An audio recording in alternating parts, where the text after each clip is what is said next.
Well, later today, the crew of NASA's Artemis II mission to the moon will return to Earth. A recovery team from the U.S. Navy has already deployed off the coast of San Diego.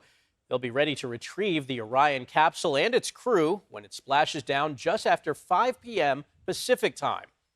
And weather conditions look promising, mostly clear skies with light winds and low wave heights expected.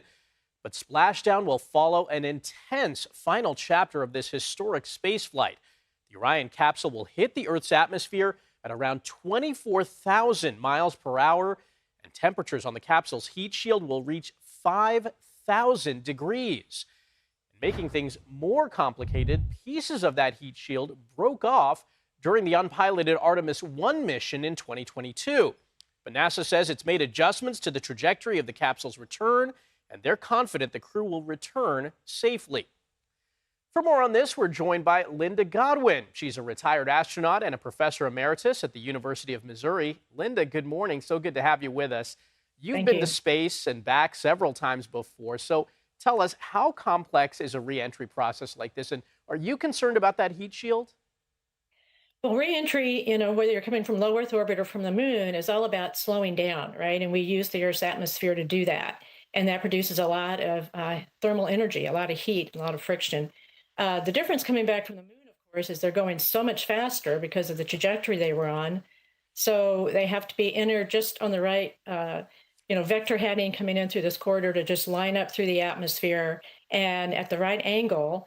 And they did modify the trajectory a bit on what they would have done if they hadn't had the heat shield concerns. So, NASA's done a lot of analysis on it, and they feel like they have the margin that they need for safety. But at the end of any mission, this is always, the last bit of risk that you've got to get through.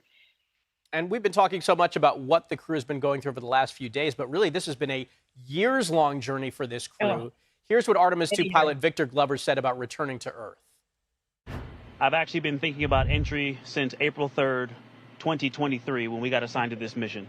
And one of the first press conferences we were asked, what are we looking forward to? And I said splashdown. And it's kind of humorous, but it's literal as well, that we have to get back.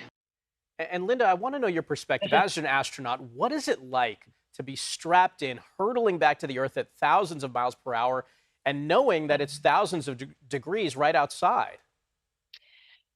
You just have to have faith in your system and the people, and there's still a job that the crew's focusing on. So you think about that, but at the end, it is just really nice to get back through that last part, and you see your family members, and you're back on Earth because this is a great place to be.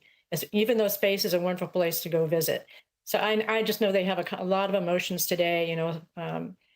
So happy they had such a successful mission. Couldn't have had a better crew for this flight than these guys. Well, Dr. Godwin, we appreciate your time. Thanks for joining us. Thank you.